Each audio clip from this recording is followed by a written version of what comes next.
Merhaba sevgili dostlar. Bir Dünya Edebiyat programında yine bu hafta sizlerle birlikte bir konuğumla, çok özel bir konuğumla, üreten, düşünen, düşündüğünü sanatla bütünleştiren, belki de o sanatın toplumu iyileştirme aracı olarak kullanılmasına çabalayan çok değerli bir hocamla sizlerle birlikte olacağız. Emre Zeytinoğlu bu hafta konuğum. Hocam hoş geldiniz. Çok teşekkür ederim çağırdığınız için. Hoş bulduk. Sağ olun. Siz sağ olun, davetimize icabet ettiniz. Zor bir süreçten geçiyoruz. Evet. Özellikle de tabii sanat adına üretimlerin neredeyse tıklanma sayılarıyla beğenilerinin orantısal bir değere dönüştüğü yangın bir çağ. Biraz önce de sohbet ettiğimiz gibi. Burada sanki benzetmemi mazur görün lütfen, bir Don Kişot gibi doğrunun, iyinin, toplumsal olanın derdine düşmüş sizi konuk etmekten gurur duyuyoruz biz. Çok teşekkür ederim. Sanat deyince İstanbul'da başlayan bir hayat hikayesi ama burada da devam eden bir hayat hikayesi. Emre Zeytinoğlu nasıl yorumluyor bu ilişkiyi, hayatıyla sanatın buluşmasını? Yani şimdi bu hep böyle klasik girişler olur ya, ben de öyle bir şey demek istemiyorum ama hakikaten biraz galiba aileyle ilgili oldu benim. Çünkü babam yani avukattı. Fakat aslında müzisyendi. Yani bunların bir orkestraları vardı. Klasik keman çalardı. Konserleri olurdu filan. Annem de iyi resim yapardı evde. Fakat ilk işte çocukluk ya da ilk gençlik tepkisi olarak ben pek bu işlere girmedim ilk önce. Ben daha çok futbol filan işte o yaşlarda. Fakat sonra tabii o ortam size de hakim olmaya başlıyor. Heves etmeye başlıyorsunuz. İşte ben de müzik yapayım. Gerçi ben tekrar müzik yapayım dediğimde artık iş işten geçmişti. O yaştan sonra artık sağlam bir müzik eğitimi alınmazdı. İşte gitar çalarak arkadaşlarla filan bir müzik. Sonra annemle işte bir resim deneyimi. Fakat aslında beni çok fazla bunlar meşgul etmedi. Şöyle, bunun teorisi daha çok ilgimi çekmeye başladı. O da akademiye girdikten sonra. İşte nedir bunlar? İşte, evet alıyorsunuz, bir takım dersler alıyorsunuz, sanat tarihi alıyorsunuz, bir takım kuramları görmeye başlıyorsunuz vesaire. Ama hep benim aklımda olan bunların altında başka bir şeyler olması lazım. Yani kitaplarda belirli başlıkların altında yazan birkaç cümleden ibaret olmaması lazım diye bir merak uyanınca daha çok teori tarafına doğru kendiliğinden iş kaymaya başladı yani. Bu soruların cevaplarıyla mı bunları yazmaya başladınız? Mesela elimde sanatın suç ortakları var. Şöyle arkadaşıma da göstereyim. Kimleri suç ortağı bulup mesela ben de bunu merak ettim. Ya bu aslında sanatın suç ortaklıkları Theodor Adorno'nun bir şeyidir, metaforudur diyelim. Onun bir lafı. Ama güzel bir metafor. Sanatın suç ortaklıkları şu. Mesela onun başka bir cümlesini daha söyleyeyim. İkisi birbirine çok bağlıdır. Der ki yanlış hayat doğru yaşanmaz. Yani siz ne kadar kendi içinizde işte ahlaklı, dürüst, cesaretli olursanız olun, hangi sistemin içinde yaşıyorsanız o sistem sizi tutsak eder sonuçta. Ve yanlış hayat doğru yaşanmaz, böyle bir şey. Ve bunun içinde de eğer sanatı düşüneceksek, sanat yapıyorum ben böyle bir sistem içinde. Sanat her zaman bir suç ortağı haline gelmeye başlıyor. Ya da sizin yaptığınız her şey yanında suç ortaklarıyla birlikte ya da suç ortaklıklarıyla birlikte belirmeye başlıyor. Bunun da başlığı oradan kaynaklandı. Çünkü bunların yazıldığı zamanlar artık ideolojilerin ya da karşıtlıkların, o sınıf mücadelelerinin vesaire giderek zayıflamaya başladığı, ilk önce postmodern dedikleri bir dönem, sonra onun ne olduğu belli olduğu bir küreselleşme sürecine doğru gittiği işin belli olduğu, yani sermaye iktidarına kaymak, hegemonya ve karşı hegemonya arasındaki ilişkilerin artık birbirine geçiyor olması, ayrılamamaya başlaması vesaire ve orada da sanatla ilgili bir takım durumlar. Şimdi tam o dönemde acaba yanlış hayat doğru yaşanmaz ya da sanatın suç ortakları nasıl yeniden düşünülebilir diye ben düşündüğümde biraz mevcut durumları değerlendirerek, yeniden bunları yorumlayarak bir şeyler yazmaya başladım. Ve sonra o da kitap oldu yani. Sanatın suç ortaklıkları öyle bir şey. Sanatın piyasalaşmasıyla ilgili de o zaman değerlendirebiliriz bu soruyu. Şimdi tabii, yalnız şöyle de düşünüyorum. Sanatın piyasalaşması dediğimiz şey doğrudan doğruya hani paraya tekabül eden bir duruma gelmesi ise bu bütün sanat tarihine baktığımızda her zaman var. Her zaman elbette ama paranın peşinden gidiyor sanat. Ne ürettiğimizle ilgili o zaman diyeceğiz. O zaman da biraz yani iktidar ve para ne tarafa doğru çekiyorsa sanatçıyı, o sanatçılar da kendilerini ya isteyerek ya da işte o otokontrol dediğimiz durumla, mesela birkaç tane şey vardır, hala konuşulur. Caravaggio mesela birdenbire kendi başına, kendi döneminde çok yaramaz çocuk olarak çıkar ve başı belaya girer. Sonra tekrar durumu toparlamaya çalışır falan. Böyle istisnalar vardır. Ama genellikle sanat hep iktidarın peşine ya da etrafında dolaşan bir ortamda oluşuyor. Şimdi postmodern dediğimiz şey aslında küreselleşmeyle evet bir alakası var. Ama birebir o değil. Postmodern diye bir felsefe ya da bir bakış açısı ortaya çıktığı zaman bu modernin vaatlerini ve modernin işleyiş şeklini, mantığını aslında vaatleri yerine getiremediği için eleştirerek ortaya çıktı. Yani şöyle olacaktı diyordu modern dönem, 18. yüzyıldan beri aydınlanmayla başlayan bir dönemi de ele alırsak şöyle olacak. Sonra 19. yüzyılda böyle olacak. Şu stratejileri savunmalıyız vesaire vesaire. Bunlar işte ister sınıfsal mücadele olsun, ister sanatın o mücadeleyle ilişkilendirilmiş pozisyonları olsun. Ne dersek diyelim. Ama bir yerden sonra bunların hiçbirinin hedefine tam olarak, yani kitaplarda yazıldığı gibi ulaşmadığı, dönüşerek, başka hallere gelerek bunların ortaya çıkmaya başladığı ya da devam ettiği anlaşıldığında, yorumlandığında o yorumlar postmodern sayılmaya başladı. Yani modernin vaatleri üzerinden bir eleştiri mekanizması diyelim. Fakat küreselleşme daha başka bir şey. Yani postmodern tavır pek çok defa moderni eleştirdiği dönemlerde pek çok tarihte telaffuz edilmiştir. Ama küreselleşme sermayenin iktidarının işte Berlin Duvarı yıkıldıktan itibaren iktidarının ilan edilmesidir. Şimdi bu ikisi arasında bir fark var. Ama şimdi böyle baktığımız zaman sanat ne olacak diye baktığımız zaman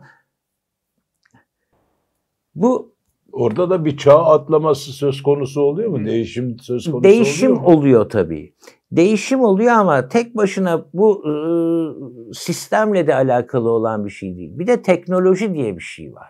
Teknoloji de bu işin içine girmeye başladığı zaman artık o bizim Rönesans'ta izlediğimiz, aydınlanmayla, işte Kant'ın estetikleriyle vesaire, Hegel'in estetiğiyle artık pek örtüşmeyen bir takım sanat eserleri de ortaya çıkmaya başlıyor. Şimdi bunlar aslında, acaba şunu düşünmek lazım.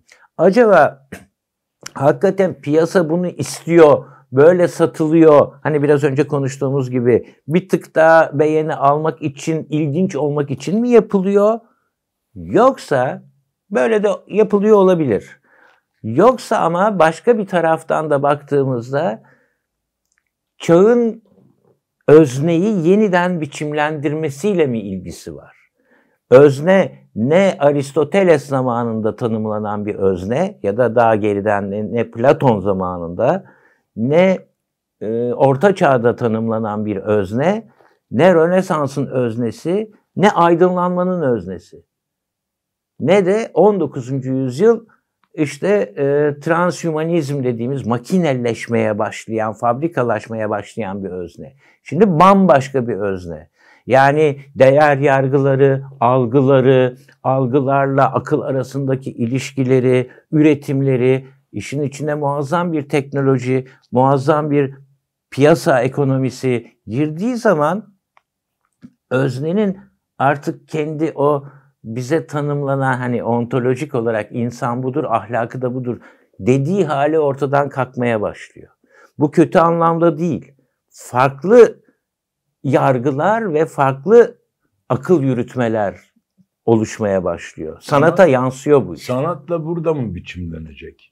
Böyle mi öngöreceğiz? Son hali değil. Yani mesela biz estetik okuduğumuzda, yani her birimiz ayrı ayrı estetikle ilgili bir takım şeyler okuduğumuzda bu estetiğin aslında algıyla alakalı olduğunu, yani dönemin öznesinin nasıl algıladığı ve nasıl o algıladıklarını, o bilgileri akla gönderdiğiyle ilgili olduğunu biliriz. Estetik bu demektir. Zaten Yunanca'da estetik algı demektir yani.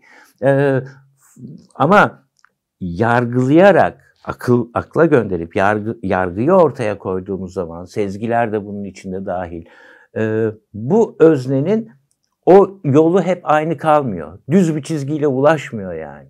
Koşullar o şeyleri değiştiriyor. Yönleri değiştirmeye başlıyor. O zaman da son anda sanat dediğimizde, oraya vardığımızda bu hep aynı kalan, aynı yöntemle yapılan, aynı kurallar çerçevesinde kalan, aynı etkide olabilecek şeyler olmamaya başlıyor yani. Bunun esnekliği benim ilgimi çekiyor aslında. Çünkü özne esnek bir durum. O halde o öznenin ortaya koyduğu sanat da esnek bir durum. Peki o özneyi sanat işleme özgürlüğüyle ilintili değil mi? Elbette. Onu dönüştürme, değiştirme, böyle tabii. Bir misyon sahibi. Sanat mı? Tabii. Ama sanatı kim zaten ortaya koyuyor? Şimdi mesela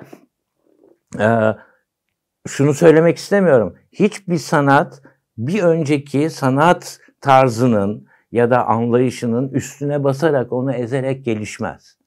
O bir taraf, mesela şiir genel diyelim. kabullenişlerini anlıyorum. Evet. Şiir diyelim mesela. Evet. Var. Hala yazılıyor. Yani Antik Yunan'da da yazılıyordu, Sümer'de de yazılıyordu, Hitit'te de yazılıyordu, bugün de yazılıyor. Yarın da yazılacak. Yarın da yazılacak. Evet. Ama bunun yanında algoritmalarla oluşturulmuş bir takım durumlar da devreye girmeye başlıyor. Şimdi mesela şöyle düşünenlere ben şaşarım. Bir zaman gelecek, bütün o makine aklı şiiri öldürecek. Böyle bir şey olmadı yani. Ama öbür tarafa da şaşırırım. Bir zaman gelecek, o şiir bunu ezecek ve tekrar şiirin egemenliği ortaya çıkacak. Böyle de bir şey olmayacak. Ama bunlar arasındaki farkları, geçişkenlikleri, özne durumlarının, yani her döneme göre koşullanan özne durumlarının O hangi koşullardan kurtulmak istiyor? Hangi koşullarla yaşamak ve özgürlüğüne kavuşmak istiyor? Yani kilise döneminin koşullarıyla aydınlanma ya da 19. yüzyıl makineleşme döneminin koşulları aynı değildi. Sanatı da aynı değil. Bugün de aynı değil. Toplumsal talepler de aynı değil. Hiçbir şey yani kişisel talepler de aynı değil. Kişi mesela haz duymaktır ya, bir de bir taraftan da hani estetik bir yapıttan insanın haz duyması lazım. Çünkü haz duyduğunu düşünen ya da öyle hisseden bir kişi kendi ontolojisini de hissedecektir. Evet, bende bir de böyle bir duygu varmış diye. Şimdi o haz duyulacak şeyler de değişmeye başlıyor. Yani mesela Marx derdi ilk yazılarında, işte 1945 falan düşünürsek, estetik sanat yapıtı öyle bir yapıt olmalı ki fabrikada üretilmiş malların hazzından daha farklı bir haz versin. Şimdi fabrika ürünleriyle, yani işte satın alabileceğiniz şeylerle sanat eserinin hazzını ayırmaya çalışıyordu. Sonraki yazılarında pek böyle kesinlikler yoktur ama mesela ben anlayabiliyorum. Şimdi hala öyle düşünebiliriz.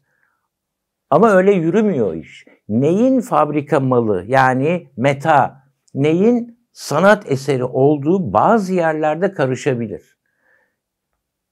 Estetiğe yeniden bakmak lazım. Mesela işte 1935'te yazmıştı galiba, 37'de yayınlandı. Walter Benjamin bir fotoğraf makinesi gördü hayatında, bir de sinema makinesi gördü. Teknoloji adına.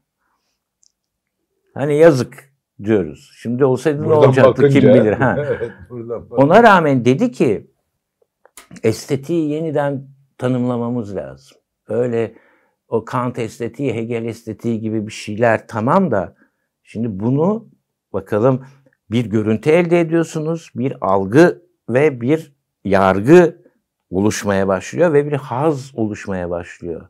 Sinemada oluşmaya başlıyor. Fotoğrafta oluşmaya başlıyor. Fotoğrafı da bir kenara bırakın, sinema tamamen ekip işi. Kolektif bir şey. Sanat yapıtı gibi, yani resim gibi, şiir gibi tek başına sanatçının bütün özgürlüğünü ve özerkliğini kullanarak yaptığı bir şey değil. Kolektif. O zaman bunu estetik dışı mı? Ama estetik değerler de var. O nasıl oluşuyor sinemada o zaman diye sormaya başladığında, evet, işte o estetik en önemli çıkışı belki de o yaptı son dönemler içinde. Hani 30'ları düşünürsek, evet, yeniden ve yeniden her bir olanakla, ortaya çıkan yeniliklerle estetiği düşünmek lazım. Aslında o kadar güzel bir özetti ki bir sunum gibi oldu. Bugünden aklıma şu geldi. Yapay zeka bir sanat eseridir. Evet. Yapay zeka kendi başına bir sanat eseri olmayabilir. Yani bir tüp boya da kendi başına bir sanat eseri değildir. Ama işleyişiyle birlikte. Nasıl kullandığınıza bağlı bir şey. Mesela bir takım örnekler, eğer vaktimiz varsa çok kısaca vermek Buyurun, isterim. Yapay zeka denilince ben sanat ve yapay zeka heyecanlanıyorum çünkü. Enteresan konular var çünkü. Mesela bir sanatçı, Vahit Tuna, daha önce de bir iki yerde anlatmıştım bunu. Benim ilgimi çeken örneklerden bir tanesidir. Mesela gözünüzü kapatıyorsunuz. Böyle o karanlıkta bir şey, noktacıklar ilk anda dolaşmaya başlar. Nörobilimciler diyor ki, yani kesinleşmemekle birlikte o beyinde, o algılarda kapandıktan itibaren oradan gelen bir takım algı parçacıklarıdır onlar, yani anlamsız olarak dolaşmaya başlar. Şimdi bu sanatçı bunların aşağı yukarı gördüğü kadarıyla karalayarak şeklini yapıyor bir kağıda. Sonra bunu algoritmaya veriyor. O görüntünün sese dönüşmesini sağlıyor. Hiç kimse böyle hissiyat olarak bu leke şu sesi verebilir falan demiyor. Algoritma onu yapıyor yani. İşte bu sestir diyor. Sonra onları o algoritmaya, sese dönüştüren algoritmaya bir sürü, belki yüzlerce opera eseri dinletiyor, yüklüyor ona ve algoritma bilgisayar, yapay zeka operanın ne olduğunu anlıyor oradan. Hangi kalıplar içindeki ses dizgeleri opera olabilir. Sonra operaya dönüştürtüyor o ses budur dediği durumu, bir müziğe dönüşüyor ve o lekenin, sizin zihninizden gözünüzün önüne gelen o lekenin operası orada besteleniyor. Burada insan eli yok. Yani duygu muygu da yok. Makine yapıyor bunu. Fakat sonra bu çıkanı bir sopranoya dinletiyor ve ezberletiyor. Soprano çıkıyor, sahnede bunu okuyor. Ve herkes çok duygulanıyor. Halbuki hiç kimsenin bestesi değil bu. Evet, makinenin bestesi işte bu. Şimdi böyle baktığınız zaman önünüzde ister katılın ister katılmayın, önünüzde çok hoş düşünce alanları çıkmaya başlıyor. Bu bence çok zevkli bir şey yani. Aslında üretimin sormayı tam yerine getirmeye çabaladım ama üretimin özgürlüğüne bir de bu sahanın özgürlüğünü bir araya getirmek gibi tabii inanılmaz bir genişlik katıyor. Ya da estetik ya da sanat eseri nedir meselesini yeniden düşünmeye yol açıyor. Aynı Benjamin'in söylediği gibi yani işte bu fotoğraf ya sinema diyor yani yeniden düşünmek lazım bunu. Öyle bir Rönesans resmi gibi bir şey değil. Konu tabii çok geniş bir konu olunca bir de sanat kendi içinde tartışmayı o kadar su kaldırır halde yürüten bir alan ki acayip beslendim hocam. Çok güzel bir sahalar açıldı. Nörobilimcilere bakmak lazım. Yani biz biliriz ki işte 5 duyumuz vardır. İlkokulda öğrettiler. Duydum, gördüm bilmem ne. Dokundum, tadına baktım, kokladım. Şimdi bunlar arasındaki koordinasyonların da estetikle yeniden ilişkisi kurulmaya başlanıyor nörobilimciler tarafından. İşte tek bir yani ya da teker teker algılar mı yoksa sinestezi mi? Yani hepsinin koordine olduğu bir algı mı? Şimdi bunun sanat eseri tarafından da düşünülmesi gerekiyor. Aslında kitapları sohbet ettik. Nasıl çıktığını, o bakış açısını tanıma fırsatı bulduk. Emre Zeytinoğlu sanat ilişkisini yorumlarken dünya ile beraber yorumlarken nereleri dikkate alıyor, nasıl bakıyor onları anlamaya çalıştı. Tabii mesela siz yayından önce söylemiştiniz ona Sanatın Karanlığı diye bir kitap var. Yani ilginç bir isim bu demiştiniz. Sanatın karanlığı kötü anlamda bir karanlık değil. Yani karanlıkların içine düştük, sanatta kalmadı bilmem ne filan. Şimdi orada mesela sanatın aydınlığı, peki bunun tersini düşünsek mesela sanatın aydınlığı nedir? Sanatın aydınlığı dediğimiz şey her şey artık pürü pak olmuş, her şey tanımlanmış, herkes hemfikir olmuş. Nereden haz duyabileceğimiz, nerelerde ne düşünebileceğimiz kuramlarla belirlenmiş. Şimdi bunun yani en esaslı tarafı 18. yüzyıl biraz önce söylediğim gibi aydınlanmadan itibaren ortaya çıkan bir özne tanımı, en ideal özne tanımı, o ideal öznenin en ideal algıları ve en ideal sezgileriyle birlikte bir estetik kuramı. Ve onu yani mesela işte Baumgarten'le başlayan, Kant'la devam eden, sonra işte başka şeylerle estetik zinciri devam ettiren filozoflarla süren bir durum. Yani bu güzel bir şey. Herkes bu fikirleri ezberleyip ya da işte anlayıp, içselleştirip sanat yapmaya başlarsa güzel olur tabii.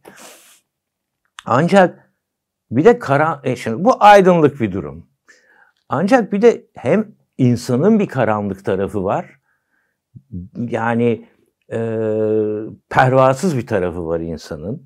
Yani yapay zeka diyoruz ve deniliyor ki mesela yapay zeka insanı silecek. Bir tek hakim olamayacağız ve onlar yönetecek bizi. İnsanın umurunda mı? Umurunda olsa niye bu kadar kendini feda edercesine ilerlesin bilgide ve üretimde? Kendi yapıyor insan bunları. Karanlık tarafı insanın böyle bir şey. Düşüncesizce, hiç kimseyi düşünmeden, kendini de düşünmeden ölüme atması yani. Egoüstü bir şey aslında. Egoüstü bir şey tabii. Yani yarar düşünmeyen bir şey bu. Şimdi sanatı da böyle düşünürsek, sanatın karanlığı orada insanın karanlık tarafıyla ya da kötü değil ama bilinmeyen, anlam verilemeyen tarafıyla eşdeğer bir durumu biraz önce de söylediğimiz gibi o algoritmalar filan. Mesela aklıma geldi, Gaston Bachelard'ın bir lafı vardır. Galiba mekanım yok.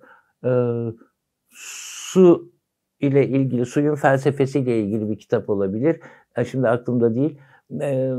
Diyor ki, sizce insan ilk defa bir kütükten kano oyarak karşısında duran denize 2 tane daha balık tutup da yiyebilmek, karnını doyurmak için mi açıldı? Yani bir yarar düşüneceksek burada öyle. Hayır diyor. O insan o denizi gördüğü andan itibaren ölümü bile düşünmeksizin oraya açılacaktı o okyanusa diyor. Ve onu tutamazsınız. İnsanın rasyonalitesi dediğimiz şey yarar üstünden çalışmıyor diyor. Aynen öyle düşünüyorum. Kendini feda etmeye kadar giden düşüncesizlik üzerinden çalışıyor. Özgürlüğü de burada. Özgürlüğü de burada ama acaba işte yarar diye düşündüğümüzde ya da ahlak diye düşündüğümüzde bu bizim tanımladığımız yarara, ahlaka giriyor mu girmiyor mu onu bilemiyoruz ama insan böyle düşünüyor. O zaman sanatın karanlığı da o karanlık yana göre düşünsek sanat nedir? İşte o yapay zekalar sizin söylediğiniz gibi makinelerle 19. yüzyıl makinelerle ilişkiler işte onları idealden değil de pratikten bakmakta bence yarar var. Umarım düşlediğiniz gibi düşlerinize ortağım bu konuda. O pratikte özgür alanlar yaratan, sivil alanlar yaratan evet. Ve kendilerini olabildiğince sınırsızca tanımlayabilecek sahalar bulabilen üretim alanları yaratılan bir dünya yaratılabilir de. Bilemiyorum yani. Evet, ben de bir ara çok saçmaladım dedim. Estağfurullah. Yani insan böyle düşünmek istiyor evet, tabii ama. Ama biz yine de iyiden yana, evet. müsbetten yana duralım ki en azından sanatın içimizde o rengini, coşkunluğunu hissetmeye ve hissettirmeye çabaladığımıza tanıklık etsin izleyenlerimiz de. Emre Zeytinoğlu, hocam sizi tanıdığıma çok mutlu oldum hakikaten. Çünkü programın başında da sohbette belirtmiştim. Hakikaten bir yangın çağdayız. Evet, evet. Kişisel olarak böyle değerlendiriyorum. Her şeyin metalaştığı, metalaştırıldığı, duygu ve düşüncenin arasındaki mesafenin hızla açıldığı ve araya birçok bileşenin girdiği maalesef zalim bir çağdayız. Evet. Nereye evrileceği konusunda böyle iyi niyetli yorumlar duymaya çok ihtiyacımız var. Sanatın bir de gücü kategorize etmeden düşünmekte yarar var bence. Yani en son şunu da söyleyeyim, çok uzattım belki ama yani mesela popüler sanat, popüler kültür ve yüksek sanat, yüksek kültür, bunlar hep şimdiye kadar ayrıldı. Biraz önce Adorno'dan falan bahsettik ya, en sert ayıranlardan bir tanesi de odur zaten. Fakat şunu düşünüyorum, bugüne baktığımız zaman mesela bu biraz önce konuştuğumuz bütün o gelişmeleri, bütün o değişimleri sadece popüler sanat yansıtıyor. Bilimsel açılımları ya da bilimsel tespitleri, hayata nasıl yansıdığı, yansıyabileceği, bunları popüler sanatta görüyoruz. Yüksek sanat hep bunlardan kendisini geri çekmiştir. Felsefe de şimdi geri çekiyor. Birkaç felsefeciyi ayırırsak tabii.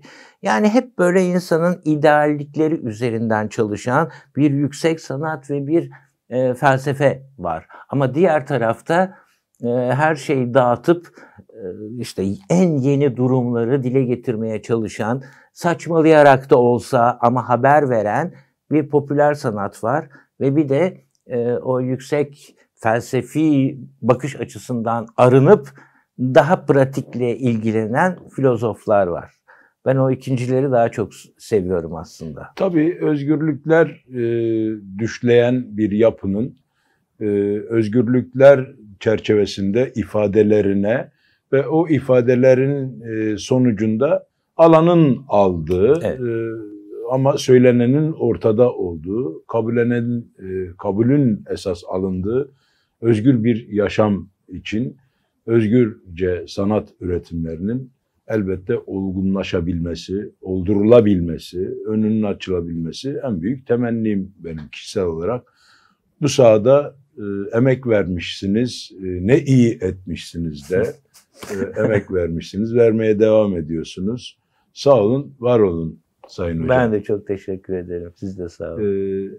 Sevgili dostlar, güzel, çok böyle tadı damakta kalan ve zamanın nasıl geçtiğini bilmediğimiz bir sohbetti. Konuğum bizi öyle ufku geniş yerlere götürdü ki gerçekten zaman yetmedi.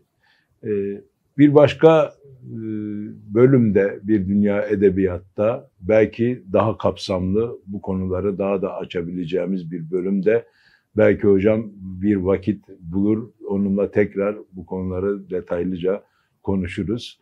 Başka bir Dünya Edebiyat bölümünde görüşmeye çabalayacağız. Hoşça kalınız. Hoşça kalın.